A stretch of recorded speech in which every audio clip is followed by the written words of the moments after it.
Hello, hi guys, सभी किसानों को मेरा नमस्कार। और मैं आपको ये बताना चाहूँगा कि ये हमारे आलू में ये अगेती झुलसा आता है, उसकी हम दवाई दे रहे हैं। अगेती झुलसा में आप देख सकते हैं कि ये जो रोग आता है इसमें ये पत्तियाँ सिकुड़ रही हैं। और इसमें जो मौसम होता है, इसमें ओद का मौसम, उसमें पत्तियाँ सिकुड़ती हैं, जड़ गलन, झुलसा, पत्ते काले पड़ते हैं, इस तरह के रोग आते हैं। इस तरह के हम इनको सही करने के लिए क्या करते हैं कि इनको किसानों को दुकानदार कई तरह की दवाई थोप देते हैं। 50-50 हज़ार की दवाई ले जाते हैं, 20-20 हज़ार की दवाई ले जाते हैं। लेकिन मैं आपको बताना चाहूँगा कि कुछ ही दवाई एक ऐसी होती है जो आलू के लिए, जो कि झुलसा और ये जड़ गलन में काम आती हैं। जैसे कि कॉन्टैक्ट फंजीसाइड और ये सिस्टेमेटिक फंजीसाइड। इसमें क्या होता है कि जो इस तरह का पौधा हो जाता है, ये पौधा कभी कभी खेती के लिए बड़ा बेकार पौधा होता है, इसको उखाड़ के फेंक देना चाहिए। और कॉन्टैक्ट फंजीसाइड और सिस्टेमेटिक फंजीसाइड इसको फेंको।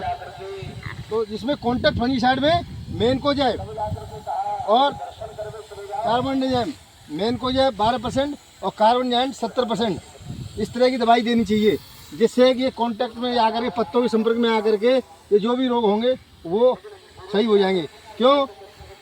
क्योंकि इसमें पत्तों में क्या है, जाइलम फ्लोएम होते हैं। जाइलम फ्लोएम की जो नलियाँ होती हैं वो रुक जाती हैं, इस वजह से पत्ता सूख जाता है और ये पत्ते मुरझाना स्टार्ट कर देते हैं। इसके साथ साथ बताना चाहूँगा, पत्तों में कुछ जड़ गलन आ जाती है। जैसे कि ये पौधा है, आप देख सकते हैं जड़ गलन की स्थिति में ये पौधा है।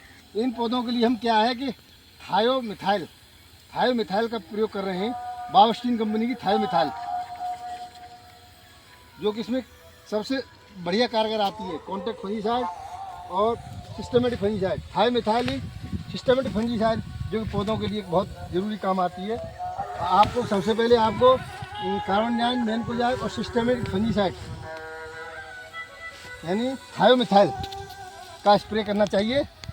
और इसके साथ साथ कीटनाशक, अन्य किसी दवा को, जब इसमें दवाई रोगों को देते समय अन्य किसी दवा को नहीं देना चाहिए, क्योंकि पत्ते सिकुड़ते हैं। ये सब सारी सिकुड़न इनसे दूर हो जाती है, क्योंकि जाइलम फ्लोएम में इनका प्रभाव कम हो जाता है। इस वजह से ये सारी समस्याएं खेती में आती हैं और इनको हम सही करना है तो दुकान पर जा करके हमें ब्रांड कंपनी की कार्बनडाजिम और मैनकोजेब और थायोमिथाइल लेनी है। चाहे बावस्टीन हो, चाहे IPL हो, या फिर हम उसकी अड़ामा कंपनी की, एनीवे ब्रांडेड कंपनी खरीदनी चाहिए। दुकानदार क्या करता है, सबसे पहले दे देता है आप इसे ले जाइए। ये क्या है कि वो उसी में उसका फ़ायदा होता है। ब्रांडेड कंपनियों में दुकानदार का भी ज़्यादा फ़ायदा नहीं होता। प्यारे किसानों, मैं आपको बस खेती के बारे में इतना ही बताना चाहूँगा। आपको नमस्कार, मेरा बहुत बहुत नमस्कार। मैं एक किसान हूँ।